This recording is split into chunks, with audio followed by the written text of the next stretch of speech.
It's on. Yep.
Sure. Oh, yeah.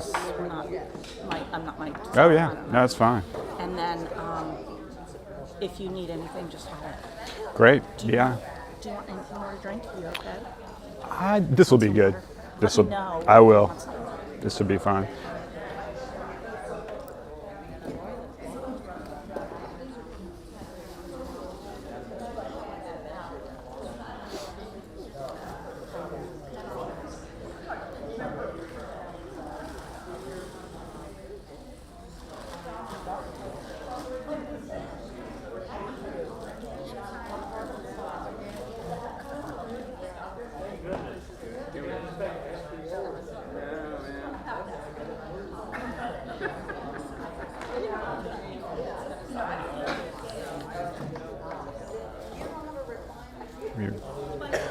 Okay.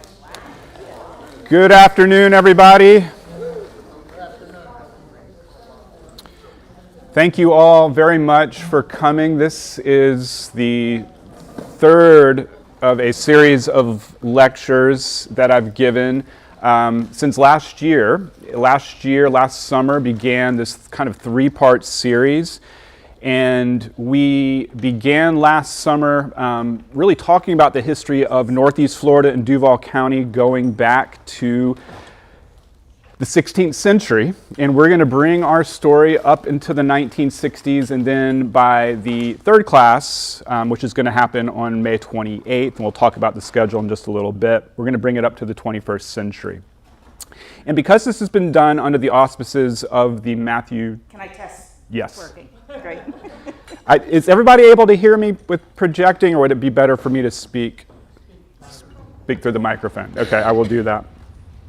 Or do you want to pull it out, or do you want to pull it? Yeah, I'll You probably want to hold it. Okay. It's got to be close. Yeah, and I'll probably move around some. Okay, well, let me just restart and say this is the third in a series of lectures that I've given on the history of Duval County and Jacksonville since last year. For those who attended last year, you might remember we began our story way back in the 16th century and brought the story up to about the 1950s this past fall. And we're going to continue with this history of our area from the 1960s. And by the end of our 3-week course here, so to speak, which will conclude on May 28th, we'll be up into the 21st century talking about Jacksonville and Duval County's recent history. For those of you who do not know, I am Scott Matthews. I'm a member here at Palms Presbyterian Church. I am a professor of history at Florida State College at Jacksonville. And at FSCJ, I teach American history courses, African American history courses. I have once taught a Florida history course. And within the past couple of years, have developed a brand new History of Jacksonville course. And this is a course that we launched last year, and I have been teaching it in a number of different modalities, both online and in person. And so some of what I'm going to be talking about today is drawn from that course, and if anyone is ever interested in taking the full History of Jacksonville course, I hope you will see me afterwards. This is a course that's available not only for degree-seeking students at FSCJ, it is available for anyone who would like to audit it. And so if you're curious and want to learn more about that, please don't hesitate to see me after this session. I don't believe, I might have my email address at the end, but if you are interested, just come up to me and we'll find a way to communicate. So here's what we're going to do today.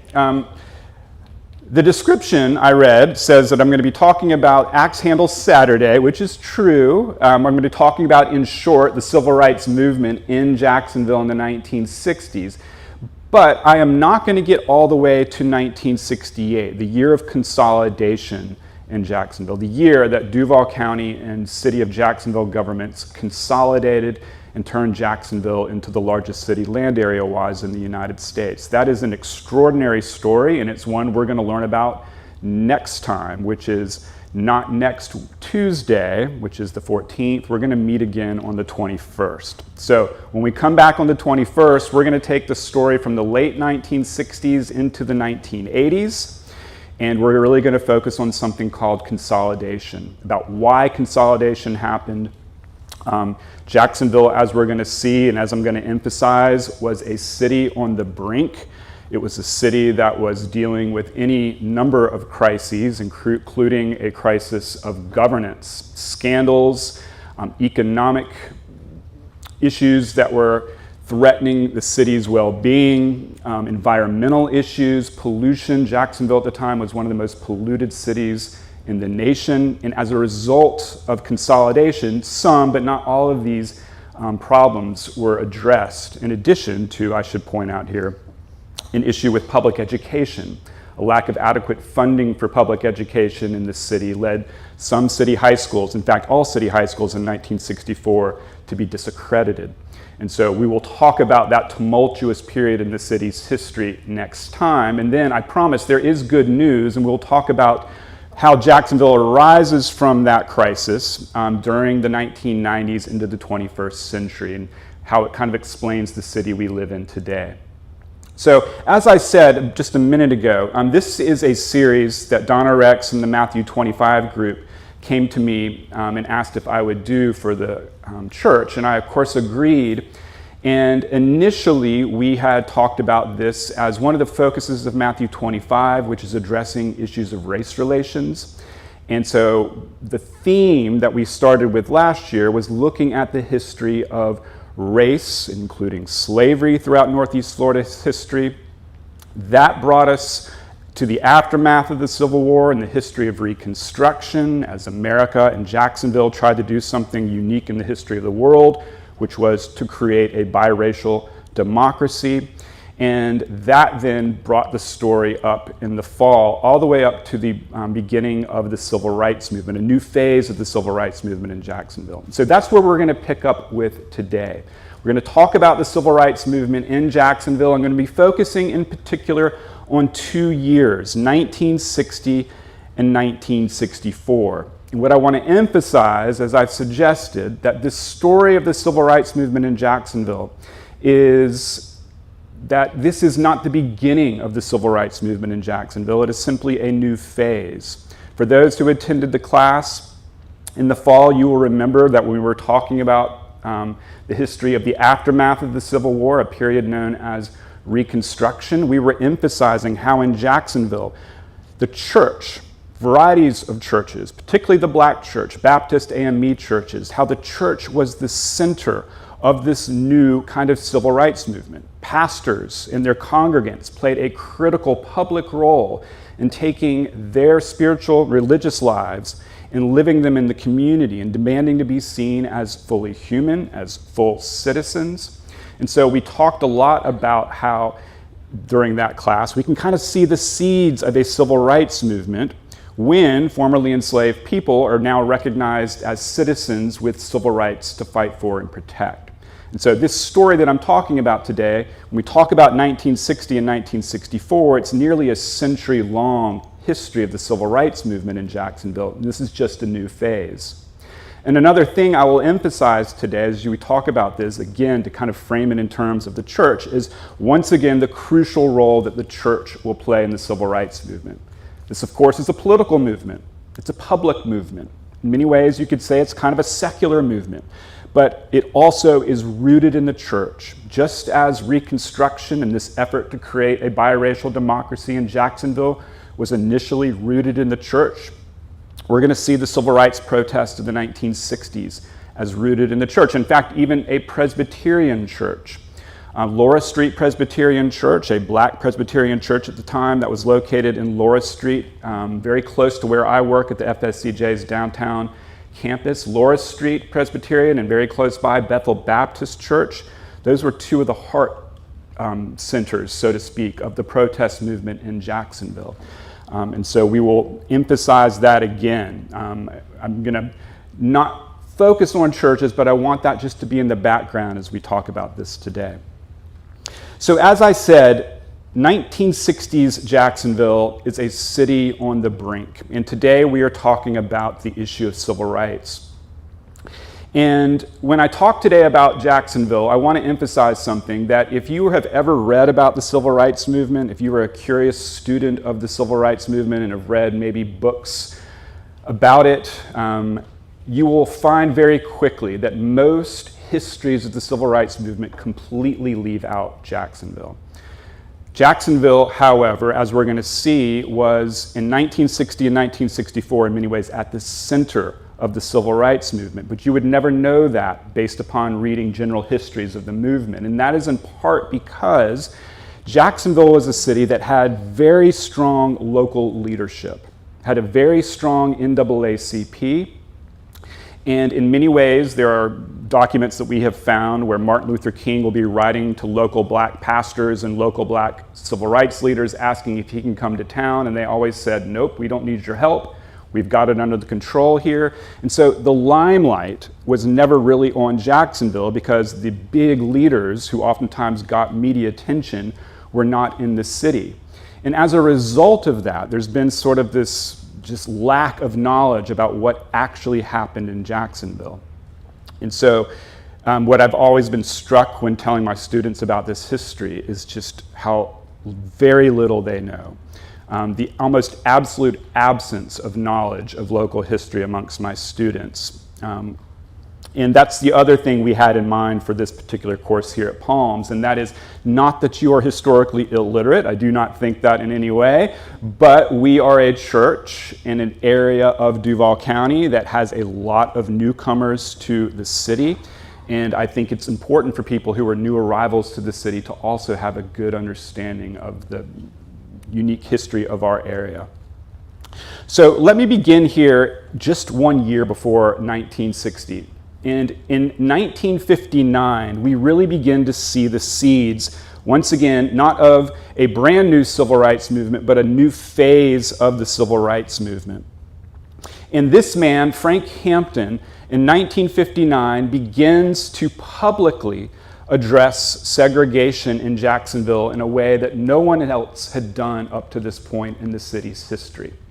First, Frank Hampton was, for a short period of time, one of about 5 black police officers on the Jacksonville Sheriff's Office's rolls during the 1950s. Black police officers in Jacksonville in the 1950s were not allowed to carry guns, and they also had to patrol only in black neighborhoods.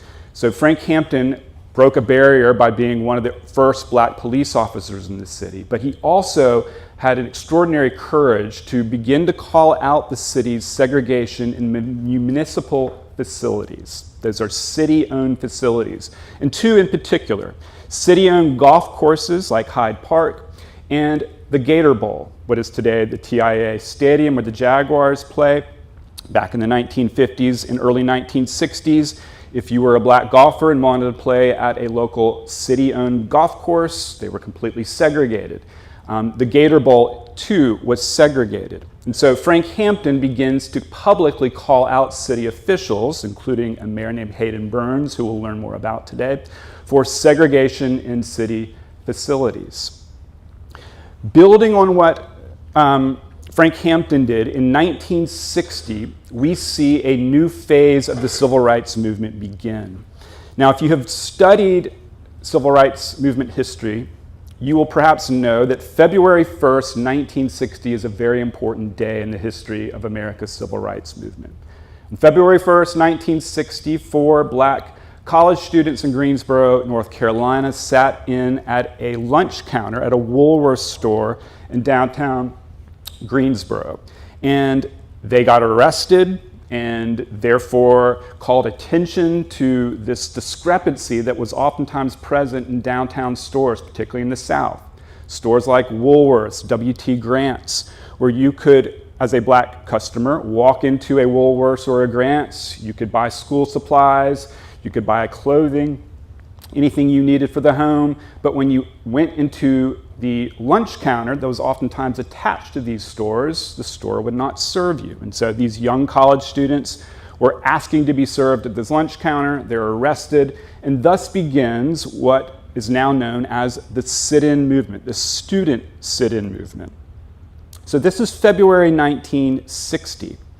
And after that happens, we begin to see other sit-in movements led by primarily black, but some white college students who join them, spread all throughout the South. And this leads to the formation of new civil rights groups like the Student Nonviolent Coordinating Committee, SNCC, SNCC, that is born in Raleigh, North Carolina in 1960. It eventually has its headquarters in Atlanta. And SNCC leads sit-in movements in cities like Nashville, Tennessee, places in Mississippi and South Carolina during 1960. But it's not until the summer of 1960 that the sit-in movement comes to Jacksonville. And in Jacksonville, it's a little bit different. In Jacksonville, we don't have, my mouth is getting dry. We do not have a Student Nonviolent Coordinating Committee chapter. Once again, in Jacksonville, strong local leadership meant that we had a strong NAACP chapter, and in fact, we had a very strong NAACP Youth Council. That is a sort of subchapter of the NAACP made up of junior high and high school and some black college students in Jacksonville. And they, beginning in the summer of 1960, began to say, we need to start our own sit-in movement. And they were led by a couple of people, and we're going to see in a film in just a little bit, who are still widely known in Jacksonville today. Alton Yates, who becomes a major figure in city politics. Rodney Hurst, who was a young high school student in 1960 who was president of the NAACP Youth Council. And in 1960, what they begin to do is they are going downtown and they are following the protocols of other sit-in movements. They are going into Woolworths, they're going to Crest, they're going to Grant's, and they're asking to be served at lunch counters after they have bought goods elsewhere in the store. And as a result, they are being arrested, and sometimes they are being physically harassed. And this is creating commotion downtown. Now, this is an important part of the story here. 1960 is also an election year. And for Florida, it is a gubernatorial race. Mayor Hayden Burns of Jacksonville, while being mayor, is running for governor. And Mayor Hayden Burns, this is going to happen again as we're going to see in 1964, is having to weigh how do you lead a city when civil rights protests are breaking out while your ambitions are for higher office to be governor. When you know that in order to get elected in the state of Florida in 1960, you cannot appear to be soft on civil rights. That is, you cannot appear to be willing to negotiate a potential end to segregation, because if you do, then the mindset goes, you will lose a substantial part of the electorate, and therefore you will lose the governor's race. This predicament is going to repeat itself 4 years later. I just want to set the stage here for 1960. So in 1960, the civil rights activists are continuing to protest downtown, but the city is refusing to negotiate. And as a result of the failure to negotiate, there are protests that are building and building and building. And one day, the Ku Klux Klan says that they are planning to come downtown, and they begin to send out word to other related groups that they are going to stop the protest from happening. And they do this by saying that we are going to go to hardware stores, we're going to buy axes, we're going to remove the hatchets, the blades from the axes, we're going to take the axe handles downtown, thank you, Donna, and we are going to basically intimidate anyone who is seen to be involved in this particular movement in the city. And so this will eventually erupt on August 27th, 1960, into what becomes known as Axe Handle Saturday. This is a photograph of a young Jacksonville man that was published in Life magazine. A Life magazine writer happened to be in the city covering the sit-in movement. And this image was broadcast to readers across the country. What I'm going to do now is show you a clip. This is about a 15-minute clip of a film about Axe Handle Saturday. And you're going to learn about many of the personalities involved in this. You're going to learn about a man named Rutledge Pearson. Rutledge Pearson was in many ways the leader of the NAACP Youth Council, the adult leader who helped the young people organize their sit-in campaign. And then you're going to hear the testimony from some of the people who were involved in this very momentous day in the city's history. What happens on August 27, 1960 becomes the most violent and disruptive civil rights campaign since 1957 in the United States. 1957 was the year Central High School in Little Rock, Arkansas was desegregated. And if you remember that, it was a case where the governor of Arkansas, Orville Faubus, refused to follow the Supreme Court's ruling in Brown versus the Board of Education to allow public schools to be desegregated. And a mob formed outside of Central High School in Little Rock, Arkansas, and their whole purpose was to stop 9 black students from desegregating Central High School, and it led to mass violence. Eventually, the 101st Airborne Division had to escort these 9 students into Little Rock, Arkansas.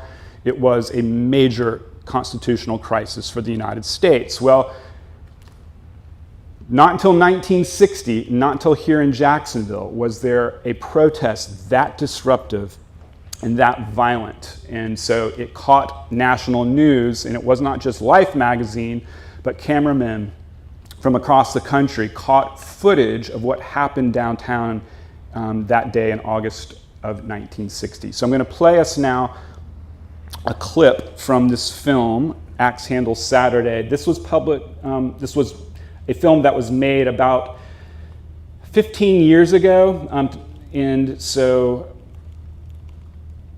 I'll talk a little more about it when we're done. I hope this will be audible for everybody. The Klan said that they were going to stop these niggas from marching. We knew it was going to be a terrible day. Everyone's on edge that Saturday morning. Alton Yates tells his new bride to stay inside. He said to me, "Do not leave the house. Do not go outside." Rutledge Pearson hears that something's going down at Henry Park. He drives there with Arnett Gerardo. There were axe handles sticking in hold of the shrubbery. And white men gathered, some in Confederate uniforms. I saw more hatred in their eyes than anything else I've ever seen. Not far away, Vance Gould, a 27-year-old police officer on downtown parking patrol, sees something strange 3 or 4 guys with accent. And I said, you know, this does not look right. Back at Hemming Park, Spencer Meeks watches from the windows of J.C. Penney. He sees axe handles going fast. When you saw that, what did you think? Lord have mercy. There will be some killing. Meantime, Vance Good questions the white man. What's this with the accents? And they said, well, we have axes at home that the handles are broken.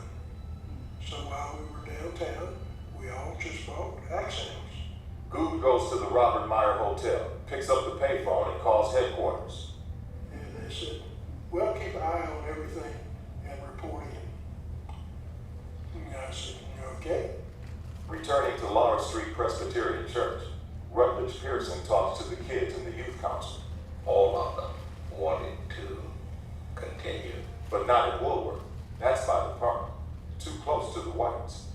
It was decided that we would go to the W.T. Grant store so that these guys in Hemming Park wouldn't see us. Officer Booth, seeing more men with axe handles, calls in a second time. I says, they're getting a crowd down here. I think you need to bring in some people to disperse this thing. And he says, keep an eye on it. About then, the kids from the youth council, broken up in small groups, go to Grant's. The mob saw them.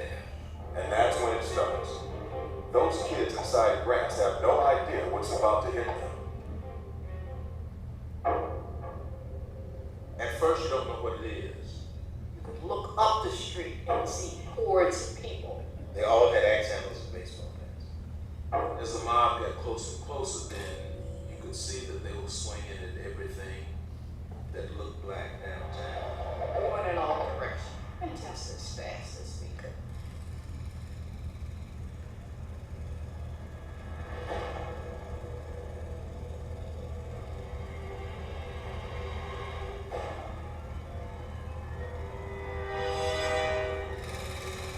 You had to be wondering, where is my backup?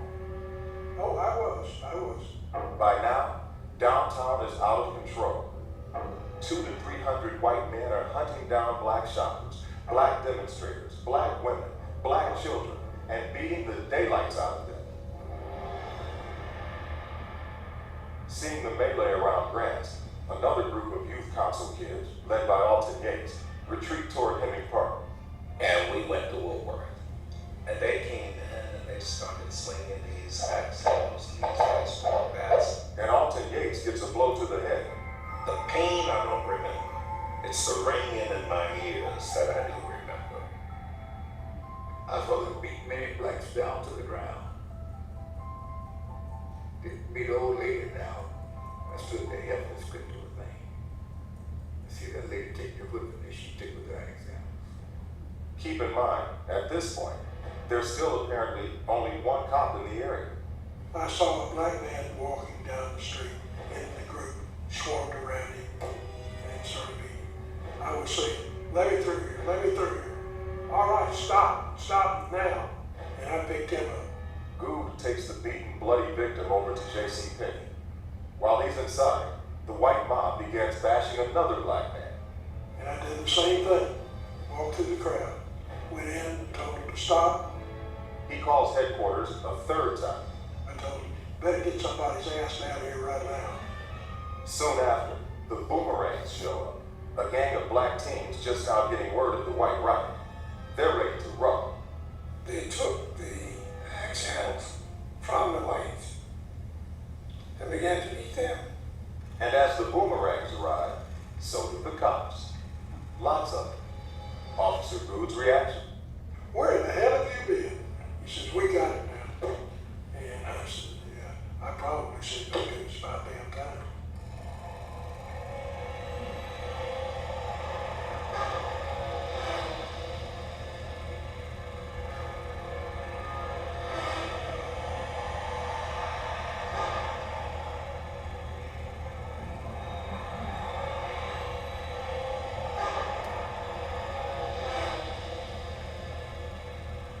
The police move in and start arresting whites and blacks.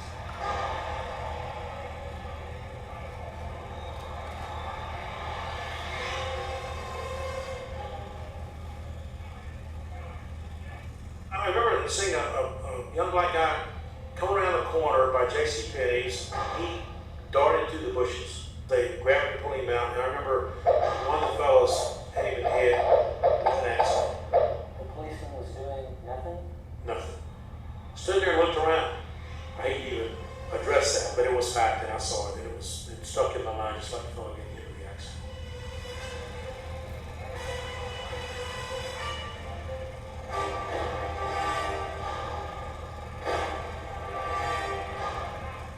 One way or another, the kids of the youth council make it back to Laurel Street. A lot of people weren't back yet, and we were worried, concerned about them. It was, I cried. It was because you really didn't know where everybody was and what was going to happen next. You know, it was scary. By mid-afternoon, most blacks are out of downtown, including employees at Morrison's, except Nat Glover. I was the last one to leave out of that back door. About 15 whites immediately approach him, some prod him with the axe handles. At that time, I wasn't too scared because the police officer was standing maybe 10 feet away from me. I ran over to the police officer, and I can remember what he told me, just like it was yesterday. You better get out of here before they kill you. By nightfall, the police locked down Ashley Street, the hub of the black community. Jacksonville experienced quite a night of violent racial confrontation by both black folk and white folk. Black cars were shot at, and white cars were hit with rocks or had Molotov cocktails thrown at them. But whites with axe handles still lurk downtown. Around 11 p.m., Spencer Meeks is still inside Penny's, hiding from the mob along with 4 co-workers. We decided we got to go home. All 5 of us got pop cutters and pull the blades out as long as we could get them. You were prepared to fight. To die. Prepared to die. The 5 walk out as the white men look on. What was going through your mind then? When will I feel the first accident? The whites curse them, spit on them, but do nothing more. Nobody struck us. Walked right through the whole crowd with the box cutters in both our hands. You think it was the box cutters? I don't know whether he saw them or what, but I think it was his faith to God. That's what I think. Alton Gates makes it home around midnight.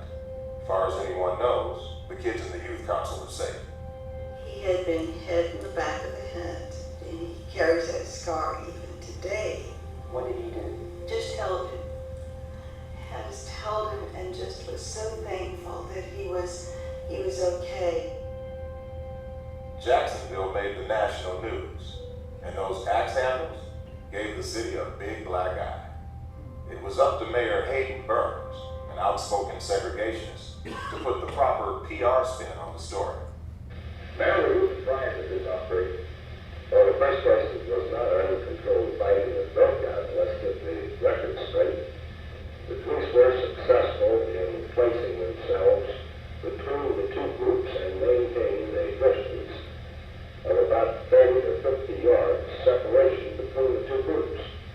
And not a single member of either group came in contact with an individual of the opposite group. Ask Charlie Griffin about that. A mob of whites with axe handles pummeled him. Charlie was in the 11th grade. His picture got in Life magazine. No one was killed on Axe Handle Saturday. As for how many injured, 50, 70, 100, no one's really sure. Arrest reports also differ. The Times-Union said 42, 33 blacks and 9 whites. That afternoon, the black community held a mass meeting at St. Paul AME Church. The place was jammed. It sent the message that blacks are no longer going to sit still. The youth council asked blacks to stop shopping and buying at downtown stores.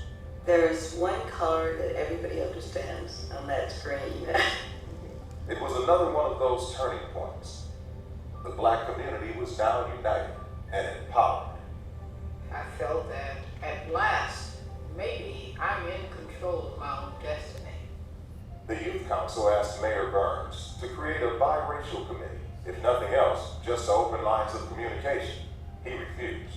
We decided we were going to have a biracial committee without the blessings of the mayor. So they did. Some whites on the committee relished this historical opportunity for change. Some didn't. But for everybody, it was awkward. Most of them had never sat in a meeting across the conference table with blacks. I mean, that just did not happen. But finally, after months of negotiations, much of it quite heated, downtown lunch counters quietly integrated in March 1961. And the day it happened, nothing happened. No cursing, no riots, no kicking of shins, no sticking with pins. The white waitress was fine. She came and waited on us. It was very pleasant. White customers displayed Indifference. As for Alton Yates and his first meal at an integrated counter, he's certain of only one thing. What did you have? I don't remember. It wasn't a peanut butter and jelly sandwich, I can tell you that.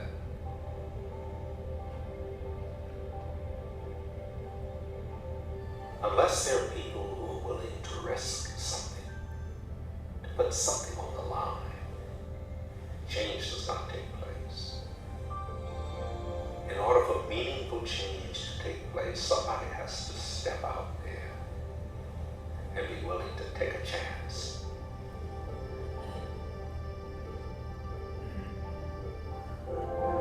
Today, Alton Yates is retired after serving 4 Jacksonville mayors as an administrative aide and 32 years in the Air Force.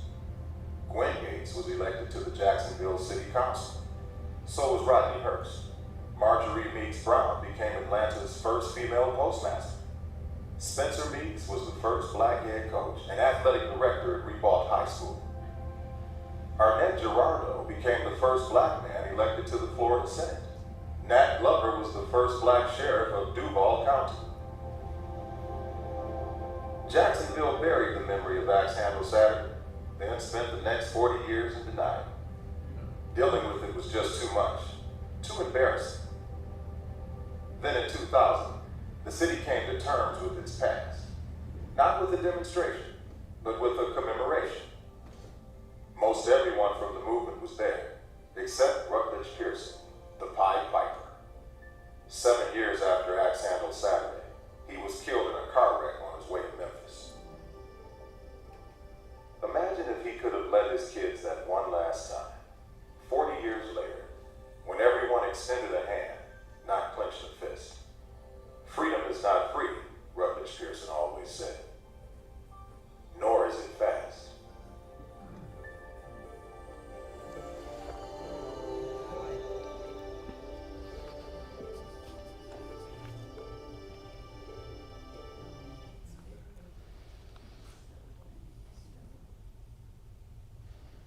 If anyone is curious, that is a really good documentary, and it gives you some of the background and the first part of the film. So I'll be sure to send that link to Donna, and maybe that can go up somewhere for everyone to watch if you'd like to watch it in full. Does anybody have questions or reactions to anything you saw? Anything that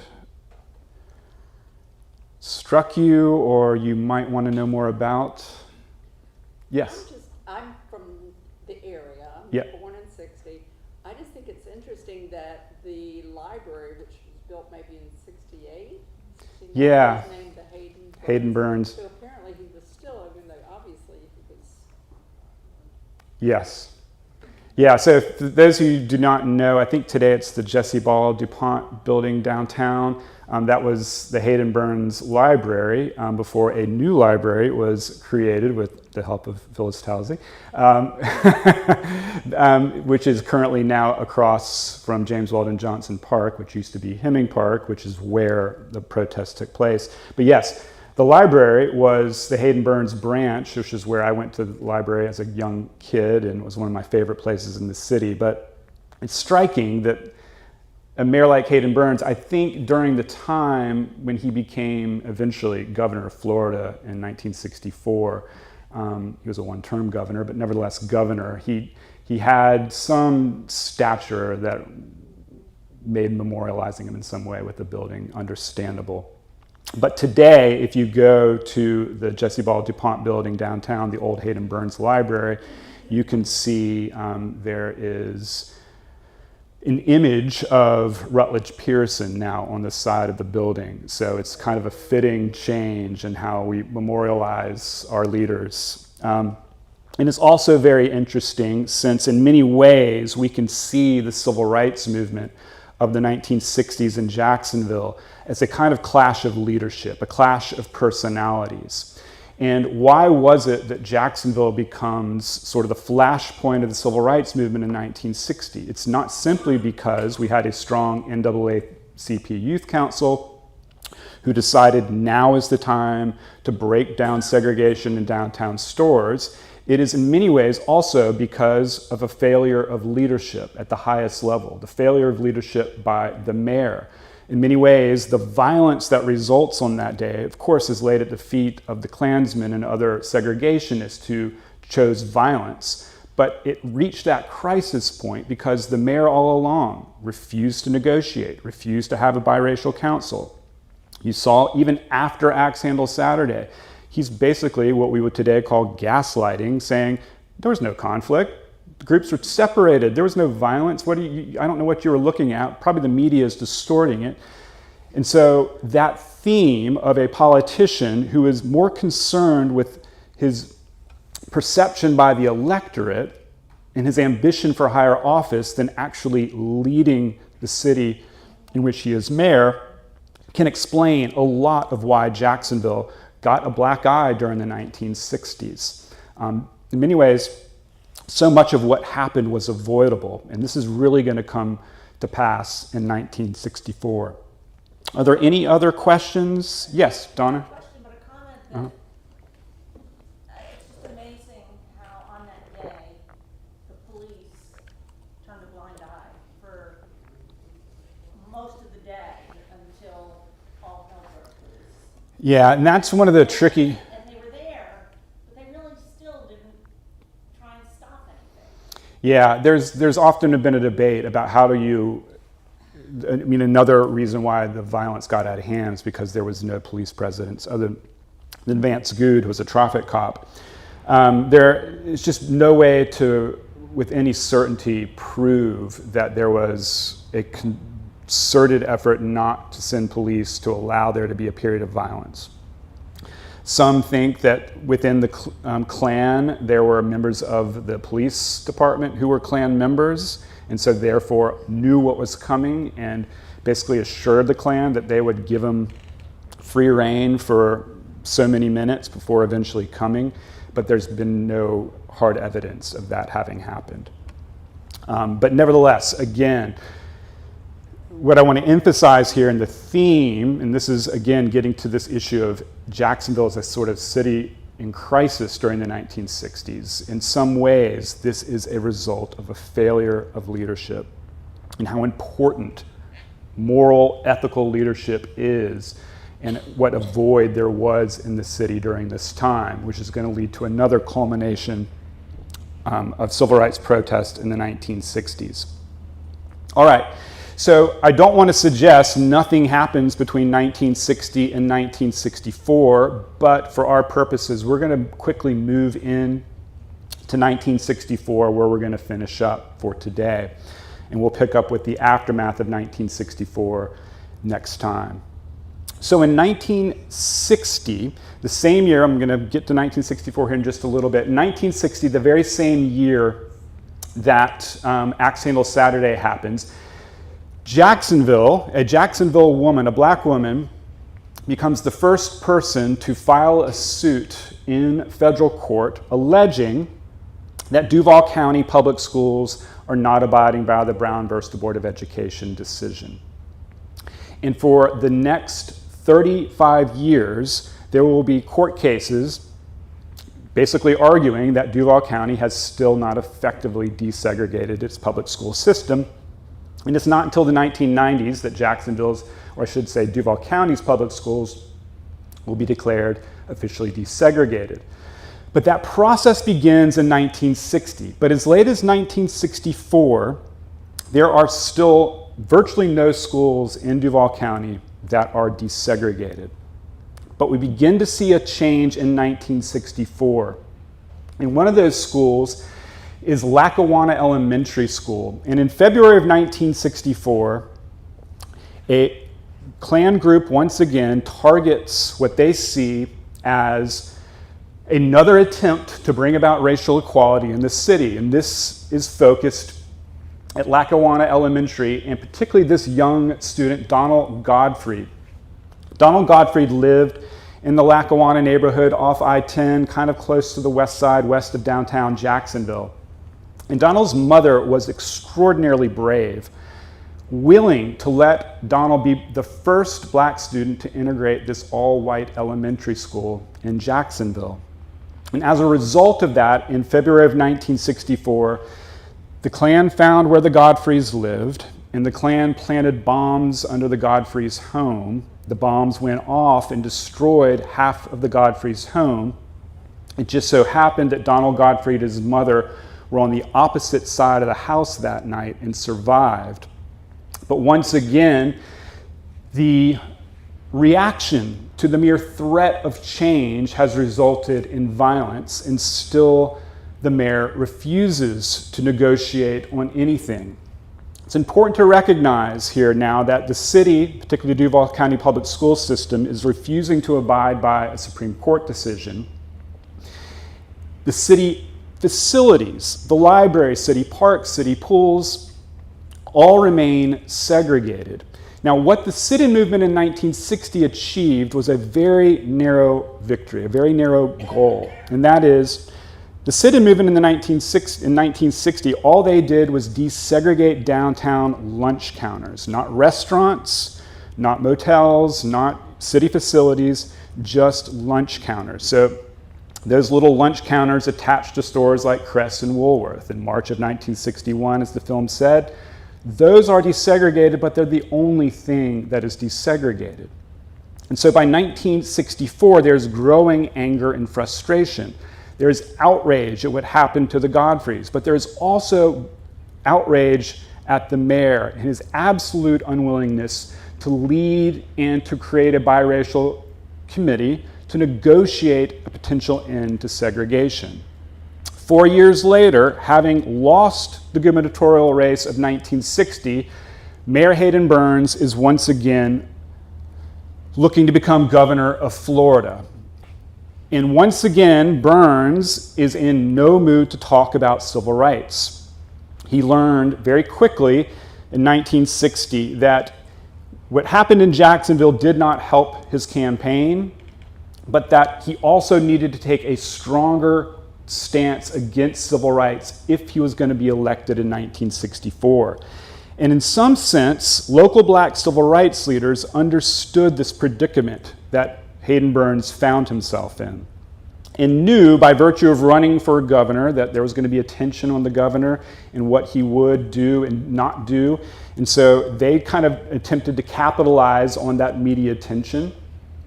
But in 1964, we begin to see, as a result, not just of the bombing of Donald Godfrey, but of the refusal of Burns to negotiate, Rutledge Pearson and the NAACP take a new stand. And they say, okay, the mayor's not going to listen to us. He's not going to negotiate. We are going to once again take to the streets. And Rutledge Pearson had a policy of walk, then talk. We are going to take to the streets. We're going to non-violently protest, and if necessary, get arrested and create a kind of crisis so that the mayor is forced to act. He doesn't listen to us. Well, we're going to have to create a crisis so that local media attention, maybe the national media attention, focuses on what we're doing, and that will prompt the mayor to finally act.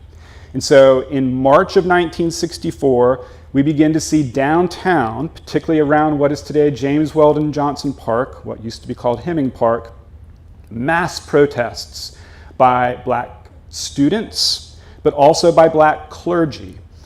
Downtown protest movements were in many ways began during that year by black clergy and then followed by black youth, many of whom are then arrested and thrown into prison, and just another wave of protesters will come. Well, Hayden Burns sees this growing protest movement, all the while he is campaigning, is beginning to panic. It appears to outside observers, Mayor Hayden Burns has lost control of his city. He begins to use, for the first time in American politics, I think, and I'm trying to make this argument, I'm not yet 100% sure, but he begins to use the phrase law and order. It will eventually be picked up by George Wallace, then Richard Nixon, all the way up to the present. It becomes a rallying cry. And he says, I'm going to establish law and order in Jacksonville, and I'm going to do it by not simply expanding the police force. To stop these protests, particularly by these young students, I'm going to deputize 500 firefighters in Jacksonville. They aren't just going to be fighting fires. They now are going to have the power to arrest and stop protests. And this is a show of force. And furthermore, Hayden Burns says, I am making any protest illegal, effectively trampling on the First Amendment, all the while giving firefighters the power to simply arrest any protesters themselves. Well, the effect of this is it unleashes ferocious backlash in the black community. You're telling us we have no right to protest? You're empowering 500 firefighters to conduct also their own mass arrests? This has the opposite effect of restoring law and order in Jacksonville. It inflames the tensions and passions even more. This is a photograph from a magazine called Jet Magazine. If you've ever heard of Jet Magazine, it was a magazine for a black readership. Jet became famous in the Civil Rights Movement in 1955 because it published the beaten and bloated body of Emmett Till, a 14-year-old black boy who was lynched in Mississippi for supposedly making a pass at a white woman. It is the major black magazine during the 1960s in Jacksonville, and its troubles in March of 1960 are front and center in many of their stories. And you can see this, contemptuous of mayor's threats and buildup of police army. Burns' campaign office was targeted for brick-throwing kids. Unfortunately, as a result of the mayor's refusal to negotiate, his refusal to listen to nonviolent protest, there were elements, a very decided minority, but a small subset of youthful protesters who began to turn towards violence in reaction to the mayor's actions. All right, I'm going to show you now, this is a short clip from a film footage from 1964. I'll just give you a forewarning. For some reason, despite the grave subject matter, the producers of this film footage decided to put big band music playing behind it, so it's a little incongruous, but nevertheless will give you a sense of how the media portrayed the protest in 1964.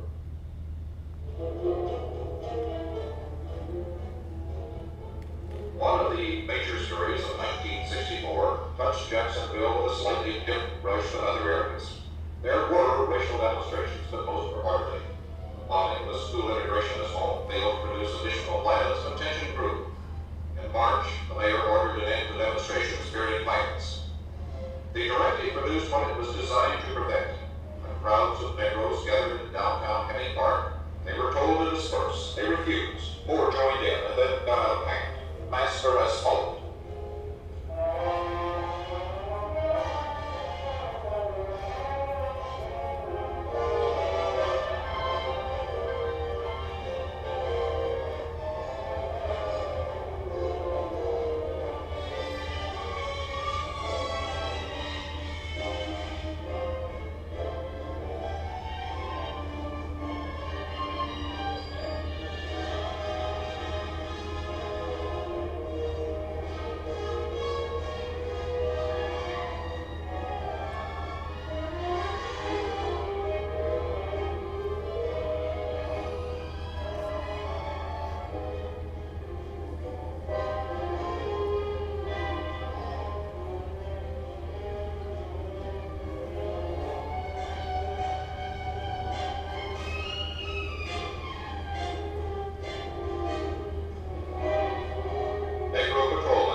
Juveniles taken to an armory. The adults were held here.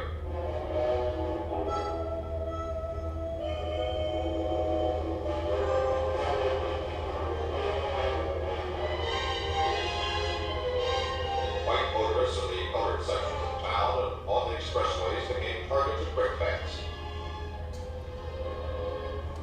Most injuries were minor, although there was one nighttime shooting death.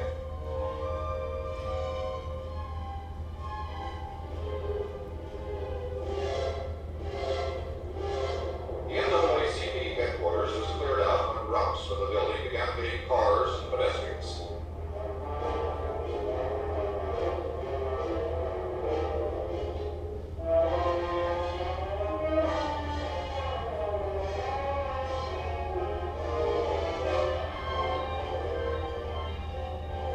Downtown, newsmen and photographers had few problems. Such was not the case when violence flared around the schools. Teachers tried to restore order and found themselves caught in the middle. Newsmen with their cameras became prime targets for the youngsters, a couple were injured.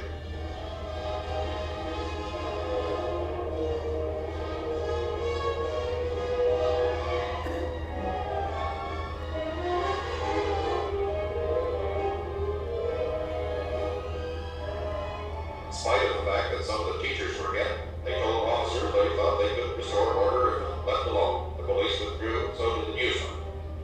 Moments later, a black plume of smoke rose over the area. The WFGA-TV mobile unit was the only one to follow the fire engines back to the school. Officers returned in force, but the burning of the car, left by a newspaperman when he evacuated the area, seemed to make the fire out of the ungunned series.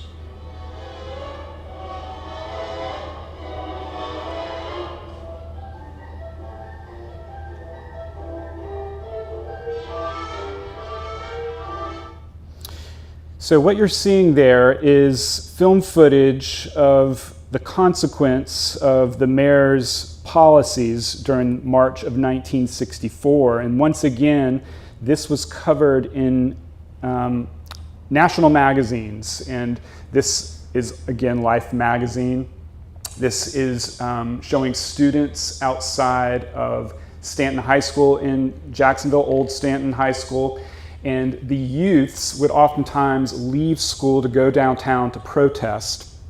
And as a result, they were being arrested, and this was leading to friction with the police. The mayor, all the while, is refusing to lead and negotiate, and chaos reigned in March of 1964. You might have also noticed the film quickly glossed over it, but they were talking about some of the injuries that resulted as a result of these conflicts. And they said one person was killed at night. Well, that one person who was killed was a 36-year-old mother named Johnny Mae Chappelle, a black woman who was simply walking down US 1 about 6 miles northwest of Jacksonville. And four white men who were angry at the protests that were occurring downtown, particularly those led by the youth, took matters in their own hands and went and said, we're going to look for a black person to kill. And they drove up US 1. The first black person they saw was Johnny Mae Chappelle. One of the men took a gun out of his car, aimed it at Johnny Mae Chappelle, who was walking along the road looking for her wallet, which she had dropped. Johnny Mae Chappelle is shot and killed. That was, in many ways, the tragic culmination of, once again, a situation in the city that got out of control in large part because of the complete absence of city-led leadership. Johnny Mae Chappelle's death, again, it was a video I wanted to show you. It was not popping up, but there's a documentary about her death. You can see there's a memorial sign to her today along US 1. And it was an incredibly traumatic moment in the city, particularly for the black community.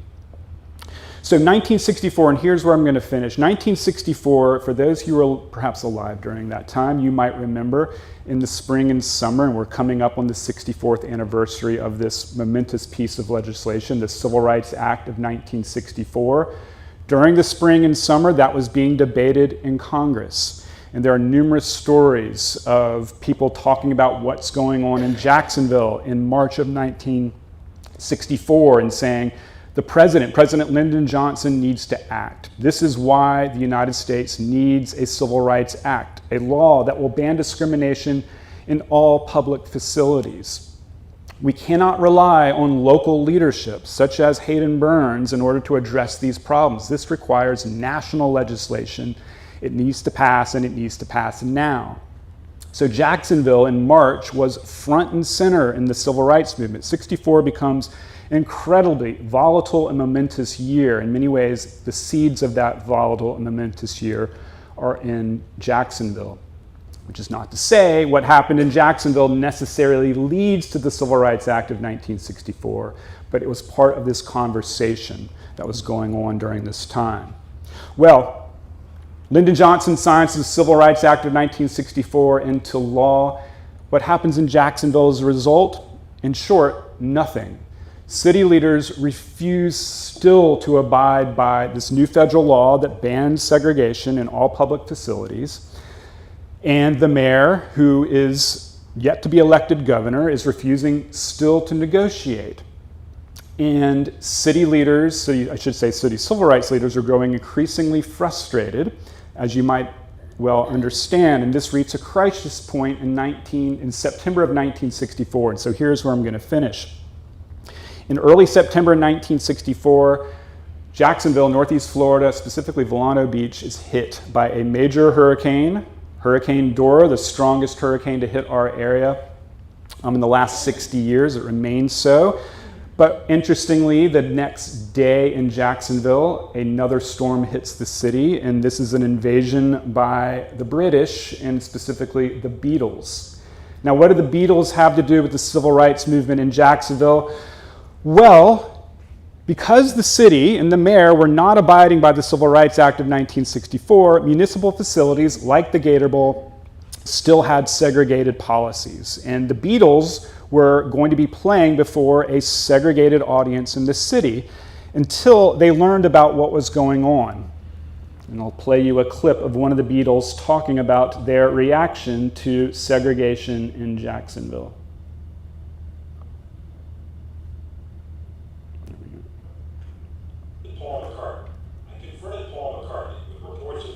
Segregation at their Gator Bowl concert in 1964 in Jacksonville.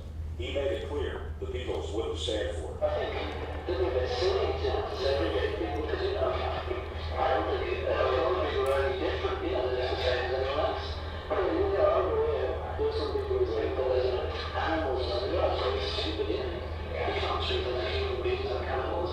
And so, I don't mind sitting next to me. But, this is what we're all doing. A lot of people in England do that way, there's never any segregation concerts in England. In fact, if there was, we'd go to England. So it might have been difficult to hear with his Liverpool accent and the 60-year-old recording, but Paul McCartney is basically saying, whoops, wrong. Basically saying, and it wasn't just Paul McCartney, it was John Lennon, George Harrison, excuse me. They were all saying, we will not play in Jacksonville. And so rather than having that distinction, or having that black eye, the city agrees to desegregate the Gator Bowl. And so it takes the Beatles, in effect, to finally get the city to begin to break down segregated facilities in the city. I'm going to conclude with this short little film. This woman is named Kitty Oliver. She grew up in Jacksonville. She had written a book about her experiences growing up in Jacksonville in the 1950s and 60s, and this is an official Beatles documentary clip. So this talks about 1964 and the furor caused by the coming of the Beatles. I was 15, living in segregation. It was an apartheid, probably difficult for a lot of people to even picture. The only white person I would even have contact with was a salesman who would come into the community. I was ripe for something different, I think, by the time I heard that the Beatles were coming to town. All of them, by the way, were very emphatic about Jacksonville. They said if there was going to be segregation of any kind, we're not going. We played the people. That's what we did. those people, that people, you know what I mean? We just played to people. It was amazing that the four of them, young men seeing the world, started to act up and blow back this very, very hot, sensitive issue, knowing that it would really irritate a lot of Americans.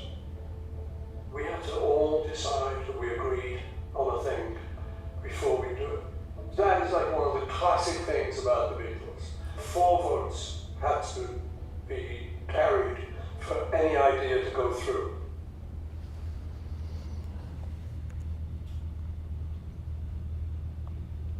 All right, so here is where we're going to end.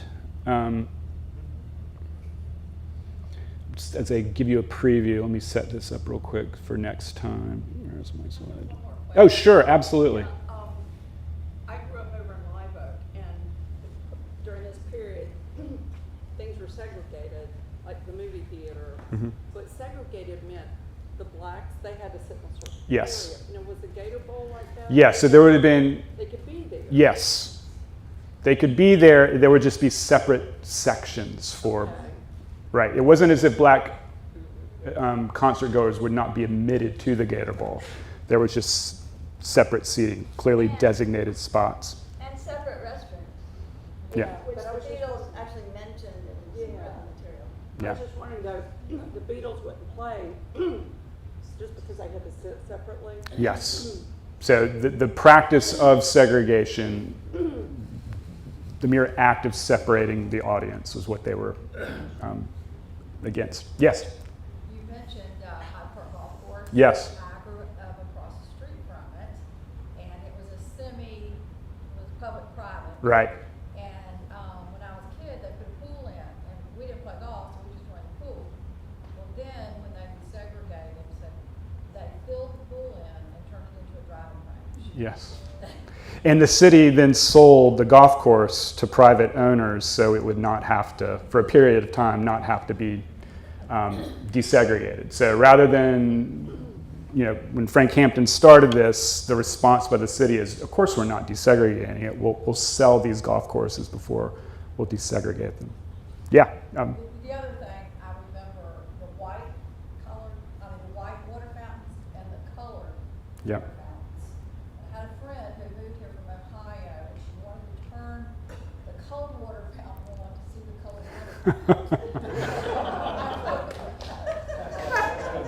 That's right.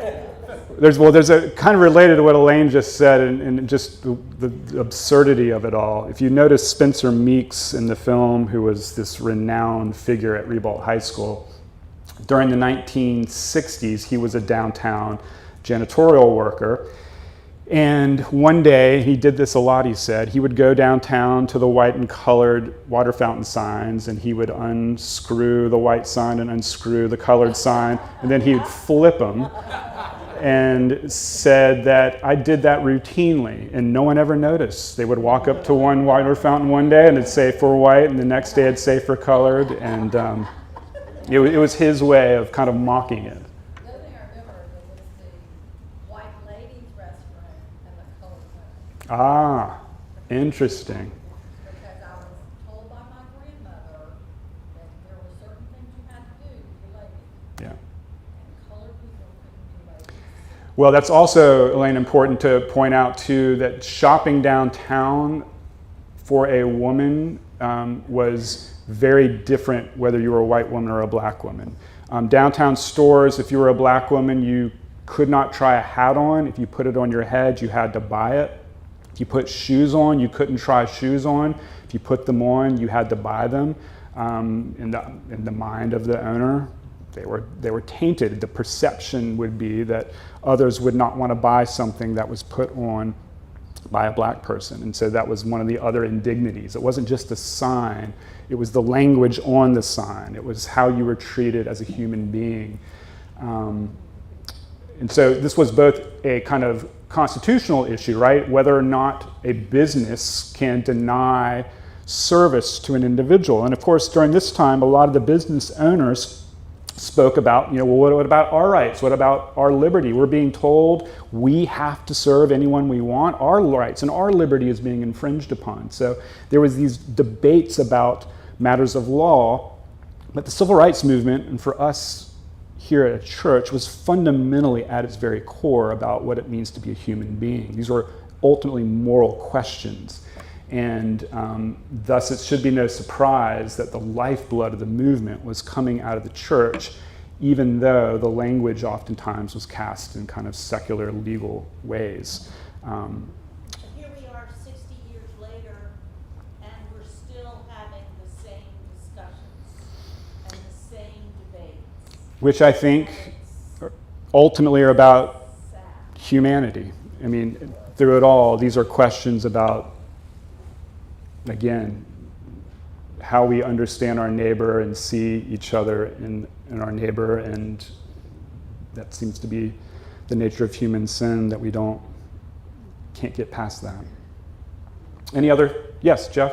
I realize this is basically about Jacksonville, but you're also a student of wider Florida history. This very same year, in June of 60. Yes.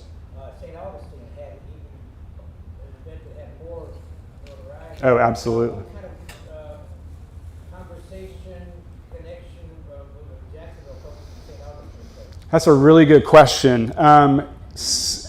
Each city, and St. Augustine was far enough away that it had its own local leadership. I mean, local leaders sometimes didn't like when neighboring cities kind of got involved. They had their own relationships with local officials, and when you brought in outside people, even outside meaning Jacksonville, that could disrupt it.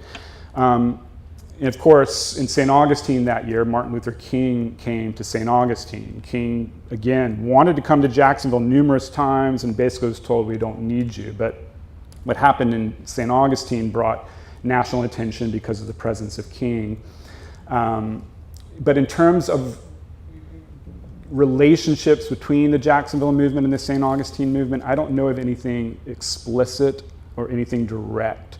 But clearly what happens in St. Augustine really does become sort of the example that is prodding legislators, the Senate and the House, to eventually pass the '64 Civil Rights Act. So Northeast Florida, more broadly, is really an important sort of focal point for that during that year, particularly St. Augustine. And I know that this year there's some tours if you're ever interested. I can also provide this link to Donna and maybe send it out for those who are interested going down to St. Augustine. People are doing tours. You've led into something. Okay, great. I was going to say that Jeff said, we are in the process of looking into and making available tours to go down to St. Augustine and learn more about the civil rights movement in St. Augustine. So we'll be coming back to you after June 1st, actually, because as a group, the MAC 25 group is working with the Presbytery and other churches in the area to partner and do the kinds of things that we would like to do individually, but we can do in more effectively with a larger group. Yeah. So you'll be hearing from us about some of the things that we have planned. But in the meantime, that museum, you can't take it all in one day. Is it the Lincolnville Museum? Yeah. Mm-hmm. The cultural center.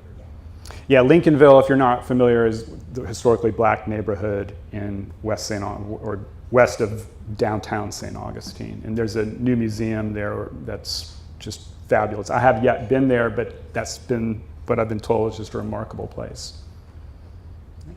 Yes? I may have misread it, but I believe the date on that Tater Bowl event was 9/11. Yes, exactly. Momentous, it has so clear significance for us today, but yeah. Yes, Mark?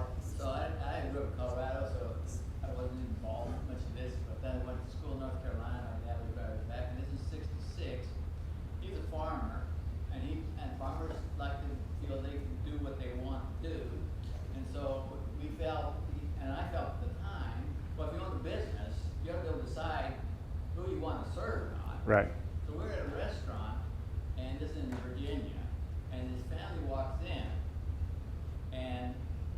supervisor says you can't go in, and these get pushed out. And then my dad would say, well, this just isn't right. Right. So there you have that, you individually, Right. you struggle with. Yeah. And where was that in North Carolina? Is it Virginia? Oh, in Virginia. Okay. Gotcha. Yeah. Yes. What was the population balance in, say, the 60s Yeah. between blacks and whites in Jacksonville? So about 1964, Jacksonville had about 200,000 people. It's in Jacksonville, not Duval County. And it was just about 50-50, half white and half black. And this is going to be important when we come back next time and we talk about the history of something called consolidation. In 1960s Jacksonville, the population was actually declining in the city. Something called white flight, but also there were some black residents who were leaving the city to move out to the suburbs.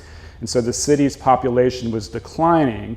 And when we debate, historians think about, well, why did city leaders decide to consolidate city government with county government?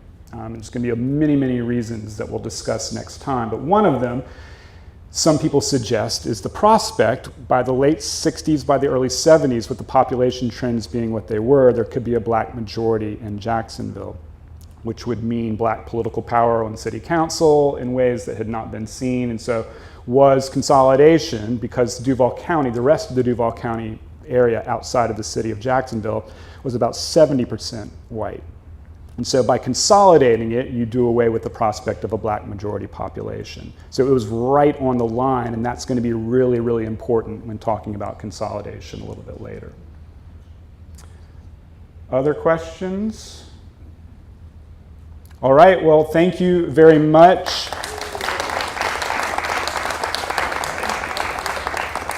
And we'll be back on the 21st, not the 14th, but the 21st. But the 21st. And also, if we didn't get your name, please let us know so that we can